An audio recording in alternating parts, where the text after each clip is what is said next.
Atlantic toy soldiers, one of my favorites. You who watch the channel know that by now, and also know that I bought a pretty big collection, actually complete with these, the early yellow boxes, early 70s. Previous to these 1/32nd scale, Atlantic had only made HO or 1/72nd scale toy soldiers. And if you want to see all the figures up close, you can, stay till the end, and I always do the spinning around thing. So I'm gonna not try to be too long-winded with these ones and try to keep them short, but it's difficult because I really like these and I like to talk about them a lot. But anyways, the box is very cool as always. More cartoonish kind of figure on the front. Tells you that it's 10 figures in here. On the back, of course, you have some of the other sets available, and here some in print as well. Here to talk about more of the vehicles and stuff. But it's very cool. Very nice little box.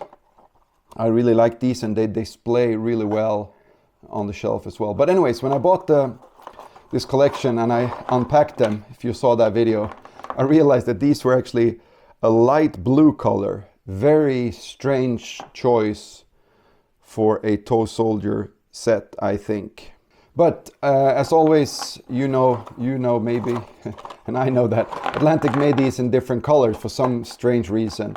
So I actually got a hold of, there you go, a set in this darker blue, which is very nice.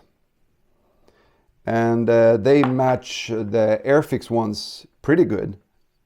The Airfix is a little bit more bluish gray, but still. Some of the figures in this set is a bit smaller than the Airfix. Some of them are a little bit taller depending on the pose, but we're all not the same, different heights and stuff like that. So these work really well together with the Airfix soldiers.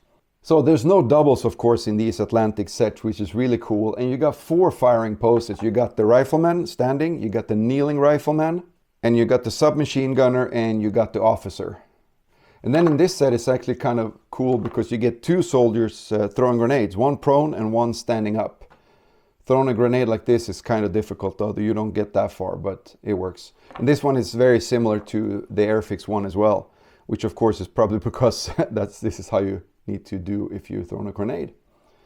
Funny things, as always, with these sets is that, with the Atlantic, this guy is actually running, yelling, and this one is running, yelling backwards. So it looks almost like they're, there's a little story here. He's yelling at the other guy to hurry up or something, and where the enemy is. So that's actually kind of cool, I think.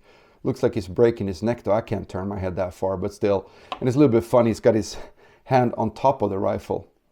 And this is also kind of, I think, interesting. When I carry a weapon like this, this is not a small weapon, actually. In real life, I hold it more towards somewhere in the middle to get a better balance. But, it's toy soldiers, so. The rifleman, both of them, I think, are really nice poses.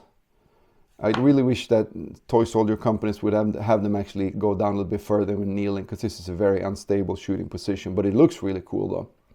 Another thing that's really nice with these is that the magazine pouches are actually more correct than I think the Airfix ones, depending on weapons, because this one has the smaller pouches for the clips for the rifle.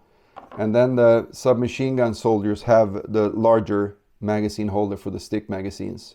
Maybe the Airfix do as well. I'm not sure. I have to look at that later. But either way, they're really cool. And the machine gun team, you can check that out, of course, in the close-up. But it's very strange because, as always with Atlantic, it never really adds up. This guy is not, maybe he's looking where he's shooting, but it just looks strange when you set these up.